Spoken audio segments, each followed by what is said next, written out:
Hi all, നമുക്ക് lease തന്നെ continue ചെയ്യാം. ലീസിനകത്ത് നമുക്ക് അഡീഷണലി 1-2 പ്രോബ്ലം കൂടെ ചെയ്യണം. ഓക്കെ, എന്നിട്ട് നമുക്കത് ഈ പറയുന്ന പോലെ ലീസ് ഓർ ബൈയുടെ ഒരു പ്രോബ്ലം കൂടെ നമുക്ക് ക്ലാസ്സിൽ ഡിസ്കസ് ചെയ്യാം. എന്നിട്ട് മെറ്റീരിയലിനകത്തുള്ള എല്ലാ പ്രോബ്ലം നിങ്ങൾ അസൈൻമെൻ്റ് ആയിട്ട് തന്നെ ചെയ്ത് നോക്കണം. വളരെ കുറച്ച് പ്രോബ്ലം ഉള്ളൂ മെറ്റീരിയലിനകത്ത്. ആ മെറ്റീരിയലിനകത്തുള്ള പ്രോബ്ലം നിങ്ങളൊന്ന് അസൈൻമെൻ്റ് ആയിട്ട് ഒന്ന് സ്വയം ചെയ്ത് ട്രൈ ചെയ്ത് നോക്കുക. കിട്ടാത്ത എന്തെങ്കിലും ഉണ്ടെങ്കിൽ നമുക്ക് എന്ത് ചെയ്യാം, നമുക്ക് ക്ലാസ്സിൽ ഡിസ്കസ് ചെയ്യാം. ഓക്കെ, സോ നോക്കി, illustration number 1. Your company is considering to acquire an additional computer to supplement its timeshare computer service to its clients. It has two options. ഒന്നില്ലെങ്കിൽ to purchase a computer for 22 lakhs. 22 ലക്ഷം രൂപയ്ക്ക് അത് purchase ചെയ്യാം. മനസ്സിലാവുണ്ടല്ലോ, രണ്ട് ഓപ്ഷനാണ് lease or by. ഒന്നില്ലെങ്കിൽ 22 ലക്ഷം രൂപയ്ക്ക് അത് purchase ചെയ്യാം. അതല്ലെങ്കിൽ to lease the computer for 3 years from a leasing company for 5 lakhs as annual rent. അതായത് ലീസിൻ്റെ പുതിയൊരു ടേം ആണ് നമ്മൾ പഠിക്കണേ. എങ്ങനെയാ? 5 ലക്ഷം രൂപ ലീസ് റെന്റ് കൊടുക്കണം. അതുകൂടാതെ plus 10% of gross time share service revenue. എത്രയൊക്കെയാണോ ഓരോ വർഷവും നിങ്ങൾക്ക് ഉണ്ടാവുന്ന റവന്യൂ, 3 വർഷത്തെയാണ് ലീസ് പറഞ്ഞിരിക്കുന്നത്. സോ ഓരോ വർഷവും നിങ്ങൾക്ക് ഉണ്ടായിരിക്കുന്ന റവന്യൂ എത്രയാണോ അതിൻ്റെ എത്ര ശതമാനം കൂടെ, 10% കൂടെ കൊടുക്കണം. മനസ്സിലായി? ഇത്രയും നേരം ചെയ്ത പ്രോബ്ലത്തിനകത്ത് ഒരു സിംഗിൾ ലീസ് റെന്റ് മാത്രമേ ഉണ്ടായിരുന്നുള്ളൂ. ഇവിടെ അങ്ങനെയല്ല പറയണേ, ലീസ് റെന്റിന്റെ കൂടെ ഏതും കൂടെ കൊടുക്കണം, ഈ 10% റവന്യൂ കൂടെ കൊടുക്കണം. The agreement also requires an additional payment of 6 lakhs at the end of the 3 years. ഇത് രണ്ടും കൊടുത്താൽ പോരാ, മൂന്നാമത്തെ വർഷം എഗെയിൻ ഒരു 6 ലക്ഷം രൂപയും കൂടെ കൊടുക്കണം. മനസ്സിലായി? ഇനി the lease rents are payable at the year end and the computer reverts the lesser after the contract period. The next one, the company estimates that the computer under review will worth 10 lakhs at the end of the 3rd year. That means 22 ലക്ഷം രൂപയ്ക്ക് വാങ്ങിച്ചു, 3 വർഷം കഴിയുമ്പോൾ scrap value 10 ലക്ഷം രൂപ ഉണ്ടാവും. So 22 - 10 എത്ര വരും? 12 lakhs വരും. എന്തിനു വേണ്ടിയിട്ട്? ഡിപ്രീസിയേഷൻ കാൽക്കുലേറ്റ് ചെയ്യാൻ വേണ്ടിയിട്ട്. So 12 divided by 3. ഓരോ വർഷവും ഡിപ്രീസിയേഷൻ ആയിട്ട് എത്ര രൂപ ചാർജ് ചെയ്യാം? 4 lakh rupees ചാർജ് ചെയ്യാം. ചെയ്താൽ മനസ്സിലായോ നിങ്ങൾക്ക്? മനസ്സിലായോ? 22 ലക്ഷം രൂപയാണ് വാല്യൂ, 10 ലക്ഷം രൂപ സ്ക്രാപ്പ് വാല്യൂ ഉണ്ട്. സോ 22 - 10 12 വരും, divided by number of years 3. ഇനി ദ ഫോർകാസ്റ്റ് റവന്യൂ എത്രയൊക്കെയാണ് നോക്കി, 22.5, 25, 27.5. സോ ഇതിൻ്റെ 10% എടുക്കണം. എന്തായിട്ട് കൊടുക്കാൻ? ലീസ് റെന്റ് ആയിട്ട് കൊടുക്കാൻ. സോ ഇവിടെ 2,25,000 വരും, പ്ലസ് 5 ലക്ഷം, അങ്ങനെ 7,25,000 വരും.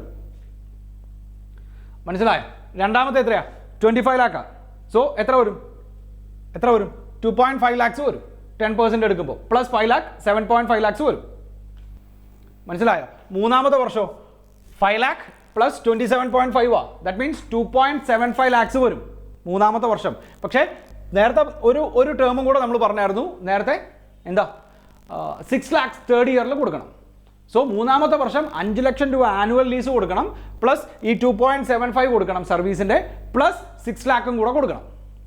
ഇനി annual operating cost excluding depreciation lease rent of the computers are estimated 9 lakhs with an additional 1 lakhs for the startup and the training cost at the beginning of the year. Annual cost ആണ് പറഞ്ഞിരിക്കണേ. നമുക്ക് ഇങ്ങനൊരു ഓപ്ഷന് ഇതിൻ്റെ പ്രോഫിറ്റിൻ്റെ പുറകെ പോകേണ്ട കാര്യമേ ഇല്ല. മനസ്സിലായോ? അതായത് നോക്കി, നമ്മൾ പ്രോബ്ലം തെറ്റിക്കാൻ സാധ്യത എന്താണെന്ന് വെച്ചാൽ ഇത് റവന്യൂ ആണ്. ഈ റവന്യൂവിൽ നിന്ന് നമ്മൾ എന്ത് മൈനസ് ചെയ്യും?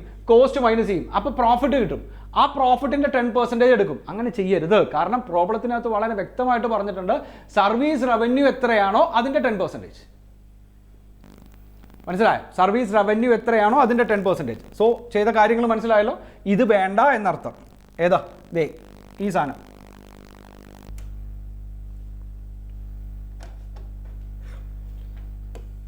Annual operating cost excluding depreciation lease rent and 9 lakhs additional 1 lakh the startup and training at the beginning of the year. അത് വേണ്ടാന്ന് പറഞ്ഞതിൻ്റെ കാര്യം മനസ്സിലായല്ലോ. എന്താ ഇവിടെ നമ്മളെ കൺഫ്യൂസ് ചെയ്യിപ്പിക്കാൻ വേണ്ടിയിട്ടാണ് തന്നിരിക്കണേ. നിങ്ങൾ തെറ്റിക്കുന്നത് ഇങ്ങനെയാണ്, പ്രോഫിറ്റ് എടുക്കും. അതായത് റവന്യൂവിൽ നിന്ന് ഈ പറഞ്ഞ കോസ്റ്റ് മൈനസ് ചെയ്ത് പ്രോഫിറ്റ് കാൽക്കുലേറ്റ് ചെയ്യും, അതിൻ്റെ 10% എടുക്കും. അങ്ങനെയല്ല, ഇവിടെ ഡയറക്റ്റ് ആയിട്ട് നമ്മളോട് പറഞ്ഞിട്ടുണ്ട് ഇതിൻ്റെ 10% എടുക്കാൻ. മനസ്സിലായോ? These cost are borne by the lessee. Your company will borrow. Okay, most important thing ആട്ടോ ഇപ്പോൾ പറയണേ. Your company will borrow 16% interest to finance the acquisition of the computer. So നോക്കിയേ, 16% സാധാരണ രീതിയിൽ നമ്മൾ കോസ്റ്റ് ഓഫ് ഡെപ്റ്റ് ആയിട്ട് എടുക്കണേ. പറഞ്ഞാൽ മനസ്സിലായല്ലോ. അതായത് പ്രസന്റ് വാല്യൂ ഫാക്ടർ എടുക്കാൻ വേണ്ടിയിട്ട് നമ്മൾ 16% എടുക്കും. കാരണം ഇവിടെ 16% ആണ് നമുക്ക് തന്നിരിക്കണേ. പക്ഷേ നിങ്ങൾ ആലോചിച്ച് നോക്കിയേ, ഇത് KD ആണ്. KD മീൻസ് കോസ്റ്റ് ഓഫ് ഡെപ്റ്റ് ആണ് 16%. കോസ്റ്റ് ഓഫ് ഡെപ്റ്റ് ദാറ്റ് മീൻസ് ഇൻട്രസ്റ്റ് ആണ് 16%. സോ ആ ഇൻട്രസ്റ്റിന് നമുക്ക് എന്തുണ്ടാവാനുള്ള സാധ്യതയുണ്ട്? ടാക്സ് പറഞ്ഞിട്ടുണ്ടെങ്കിൽ ടാക്സ് ഉണ്ടാവാനുള്ള പോസിബിലിറ്റി ഉണ്ട്, അല്ലെങ്കിൽ ടാക്സ് ബെനിഫിറ്റ് ഉണ്ടാവാനുള്ള പോസിബിലിറ്റി ഉണ്ട്. സോ പ്രോബ്ലം ശ്രദ്ധിച്ച് വായിക്കണം. ലീസിന്റെ നമുക്ക് തന്നിരിക്കുന്നത് കോസ്റ്റ് ഓഫ് ഡെപ്റ്റ് ആണെങ്കിൽ പ്രസന്റ് വാല്യൂ ഫാക്ടർ കാൽക്കുലേറ്റ് ചെയ്യാൻ വേണ്ടിയിട്ട് ആഫ്റ്റർ ടാക്സ് വേണം എടുക്കാൻ.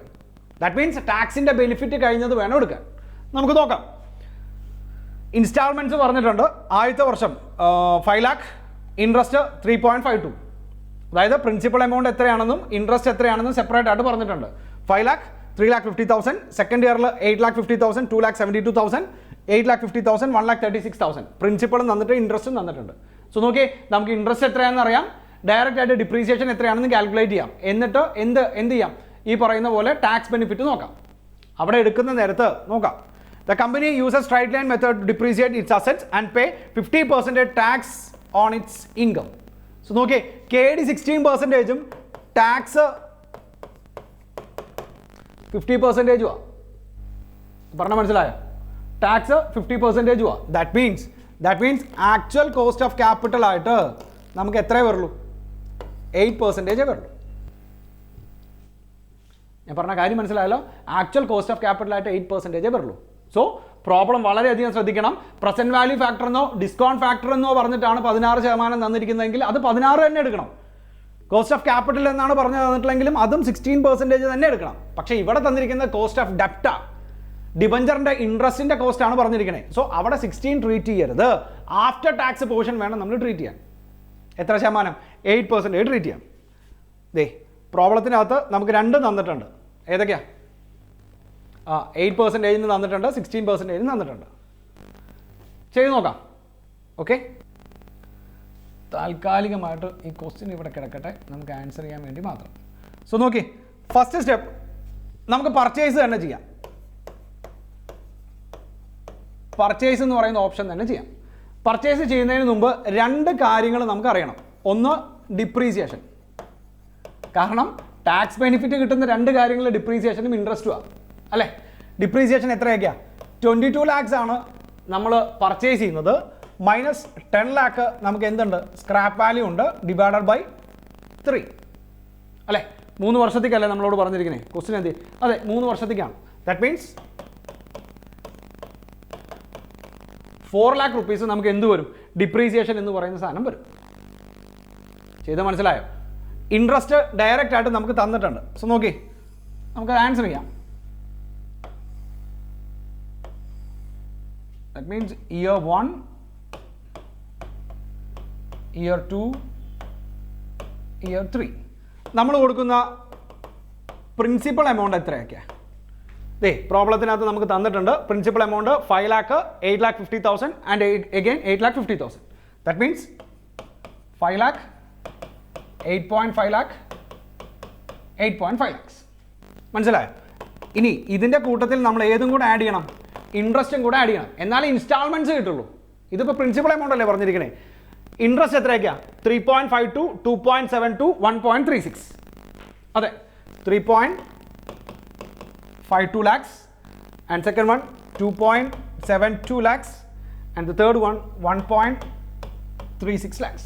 So total നമ്മൾ പർച്ചേസ് ചെയ്യുന്ന സമയത്ത് കൊടുക്കുന്ന എമൗണ്ട് എത്രയൊക്കെയാണ്? ഫസ്റ്റ് വൺ 8.52 lakhs വരും, second one 11.22 and third one 9.86 lakhs. മനസ്സിലായി? ഇത്രയാണ് പേയ്മെൻറ്റ്. ഇനി ഈ പേയ്മെൻറ്റിൽ നിന്ന് നമുക്ക് എന്ത് മൈനസ് ചെയ്യണം? ടാക്സ് ഷീൽഡ് അല്ലെങ്കിൽ ടാക്സ് ബെനിഫിറ്റ് മൈനസ് ചെയ്യണം. ടാക്സ് ബെനിഫിറ്റ് എത്രയൊക്കെ വരും? ടാക്സ് ബെനിഫിറ്റ് ഏതൊക്കെയാണ് നമുക്ക് കിട്ടണേ? ഇൻട്രസ്റ്റിനും കിട്ടും, ഡിപ്രീസിയേഷനും കിട്ടും അല്ലേ? ഡിപ്രീസിയേഷൻ എത്രയാ? ഇതിവിടെ കിടക്കട്ടെ. ഡിപ്രീസിയേഷൻ 4 lakh ആയിരുന്നു ഡിപ്രീസിയേഷൻ ആണോ? 4 lakhന്റെ ടാക്സ് 50%. ഓരോ വർഷവും 4 ലക്ഷം രൂപയാണ് ഡിപ്രീസിയേഷൻ. അതിൻ്റെ 50% നമുക്ക് ടാക്സ് ബെനിഫിറ്റ് ഉണ്ട്. കാരണം എന്താ? ടാക്സ് ഷീൽഡ് എത്രയാ? 50%. സോ ഇവിടെ 2 lakh വെച്ച് നമുക്ക് എന്ത് ചെയ്യാം? മൈനസ് ചെയ്യാം. ചെയ്ത് മനസ്സിലായോ? അതേപോലെ തന്നെ ഇൻട്രസ്റ്റും എടുക്കാം.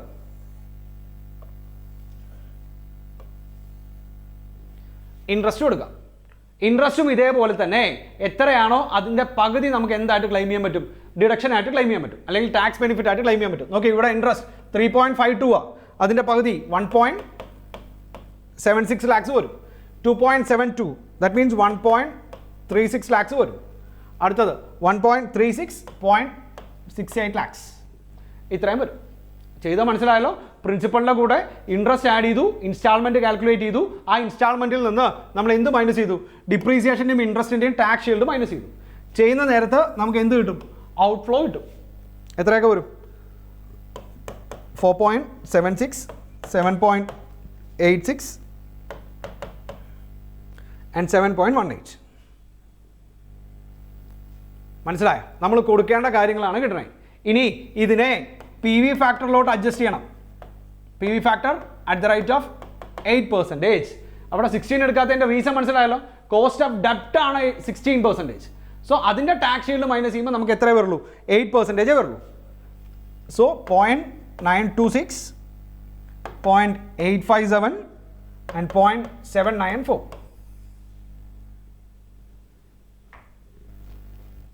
മനസ്സിലായോ? ചെയ്യുമ്പോൾ നമുക്ക് വരുന്ന എമൗണ്ടുകൾ 4,40,776, 6,73,602 and 5,70,092. ചെയ്താൽ മനസ്സിലായോ? ഓക്കെ, എല്ലാം കൂടെ ടോട്ടൽ ചെയ്യുന്ന നേരത്ത് നമുക്ക് 16,84,470 എന്ന് പറയുന്ന എമൗണ്ട് വരും. 16,84,470 ലെസ് ഇത് ഔട്ട്ഫ്ലോ ആണ്. 16,84,470 എന്ന് പറയുന്ന ഔട്ട്ഫ്ലോയാണ്. മൂന്നാമത്തെ വർഷം നമുക്കൊരു 10 ലക്ഷം രൂപയുടെ എന്ത് വരുന്നുണ്ട്, ഇൻഫ്ലോ വരുന്നുണ്ട് അല്ലേ? അതായത് 10 ലക്ഷം രൂപയ്ക്ക് നമുക്കിത് സാൽവേജ് അല്ലെങ്കിൽ സ്ക്രാപ്പ് വാല്യൂ ആയിട്ട് വിൽക്കുന്നുണ്ട്. സോ അതെത്ര വരും, ഇൻറ്റു 0.794. മൂന്നാമത്തെ വർഷത്തെ പി വി ഫാക്ടർ. സോ എത്ര വരും, 7,94,000 വരും. സോ മൈനസ് ചെയ്യുമ്പം 8,90,470 ആയിരിക്കും പർച്ചേസ് ഓപ്ഷൻ്റെ ടോട്ടൽ ഔട്ട്ഫ്ലോ. ചെയ്താൽ മനസ്സിലായോ? നോക്കി, കുറച്ചധികം പറയാനുണ്ട്, അതുകൊണ്ടാണ് നമ്മൾ ഈ പ്രോബ്ലം ചെയ്തത്. ആദ്യം പ്രിൻസിപ്പളും ഇൻട്രസ്റ്റും കൂടെ ആഡ് ചെയ്തു, ഇൻസ്റ്റാൾമെൻറ്റ് കിട്ടി. ഇനി നമുക്ക് എന്ത് ചെയ്യാം, ആ ഇൻസ്റ്റാൾമെൻറ്റിൽ നിന്ന് ടാക്സ് ബെനിഫിറ്റ് മൈനസ് ചെയ്യാം. 50% ആയതുകൊണ്ട് ഇൻട്രസ്റ്റിൻ്റെയും ഡിപ്രീസിയേഷൻ്റെയും പകുതി ടാക്സ് ബെനിഫിറ്റ് നമ്മൾ മൈനസ് ചെയ്യും. ഇനി നമുക്ക് എന്ത് ചെയ്യാം, പ്രസൻറ്റ് വാല്യൂ ഫാക്ടർ വെച്ചിട്ട് നമുക്ക് മൾട്ടിപ്ലൈ ചെയ്യണം. പ്രസൻറ്റ് വാല്യൂ ഫാക്ടർ എടുക്കുമ്പോൾ നമ്മൾ 16 അല്ല എടുക്കണേ, 8% ആണ് എടുക്കണേ. സോ അത് നമ്മൾ ചെയ്തു, ടോട്ടൽ കിട്ടി. ആ ടോട്ടലിൽ നിന്ന് ലാസ്റ്റ് ഇയറിൽ ഒരു ഇൻഫ്ലോ പറയുന്നുണ്ട് 10 ലക്ഷം രൂപയുടെ, അത് മൈനസ് ചെയ്തു. അങ്ങനെ വരുന്ന നേരത്ത് നമ്മുടെ total cash outflow as per purchasing option total cash outflow എന്ന് പറയുന്നത് എത്ര വരും, 8,90,470 വരും. 8,90,470. മനസ്സിലായോ? ഇനി ഇതേപോലെ തന്നെ സെക്കൻഡ് ഓപ്ഷൻ ഏതിൻ്റെയും കൂടെ നോക്കണം. ലീസ് ആണെങ്കിൽ എന്ത് ചെയ്യണം എന്നും കൂടെ നോക്കണം. ഇയർ 1, ഇയർ 2, ഇയർ 3 നമ്മളോട് പറഞ്ഞ എന്താ, ആനുവൽ ലീസായിട്ട് ഓരോ ടേമിലും 5 lakh കൊടുക്കണം അല്ലേ? കൂടാതെ സർവീസ് റവന്യൂ എന്ന് പറഞ്ഞിട്ട് നമ്മളോട് പറഞ്ഞായിരുന്നു എത്രയാണോ നിങ്ങളുടെ റവന്യൂ അതിൻ്റെ 10%. സോ ഫസ്റ്റ് ഇയറിൽ 2.25 lakhs വരും, സെക്കൻഡ് ഇയറിൽ 2.50 lakhs ആൻഡ് തേർഡ് ഇയറിൽ 2.75 lakhs. ഇനി ഇത് രണ്ടും കൂടാതെ തേർഡ് ഇയറിൽ മാത്രമായിട്ട് ഒരു 6 lakh വരും. മനസ്സിലായോ? സോ നോക്കിയേ, ടോട്ടൽ ലീസ് റെൻറ്റ് എന്ന് പറയുന്നത് ഇവിടെ 7.25 lakhs, ഇവിടെ 7.50 lakhs, 13.75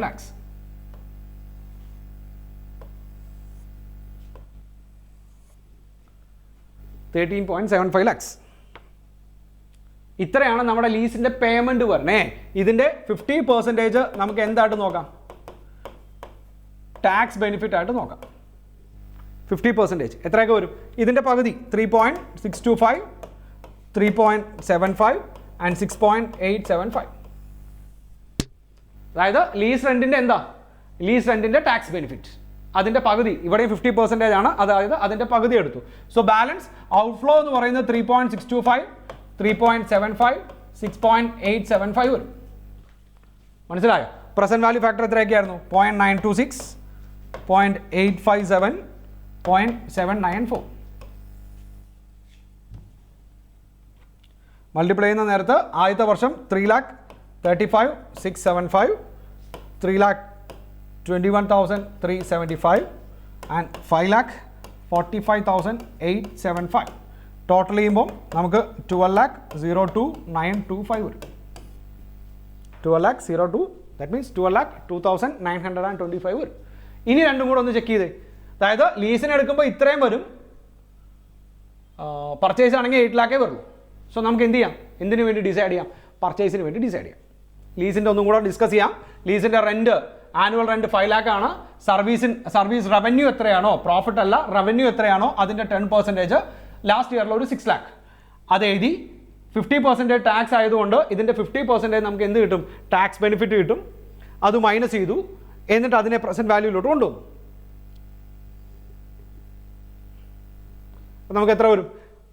12 lakh സംതിങ് വരും. അപ്പോൾ നമുക്ക് ഏത് ചൂസ് ചെയ്യാം? ലീസ് എന്ന് പറയുന്ന ഓപ്ഷൻ വേണ്ടാന്ന് വെച്ച് പർച്ചേസ് ചെയ്യാം. അതിനകത്ത് ആകെ 8 lakhs വരുന്നുള്ളൂ. മനസ്സിലായോ? ഓക്കെ. ഇനിയിപ്പോൾ വേറെ ക്ലാസ്സുകളൊന്നും നമ്മൾ എടുക്കുന്നില്ല. നിങ്ങൾ എന്ത് ചെയ്താൽ മതി? ലീസിൻ്റെ കുറേ പ്രോബ്ലംസ് നിങ്ങളുടെ മെറ്റീരിയലിനകത്ത് അവൈലബിൾ ആണ്. അതൊന്ന് ചെയ്ത് നോക്കുക. എന്തെങ്കിലും ഡൗട്ട് ഉണ്ടെങ്കിൽ നമുക്ക് ക്ലിയർ ചെയ്യാം. ഗ്രൂപ്പിനകത്ത്, വാട്സാപ്പ് ഗ്രൂപ്പിനകത്ത് മെസ്സേജ് ചെയ്താൽ മതി. Okay, by.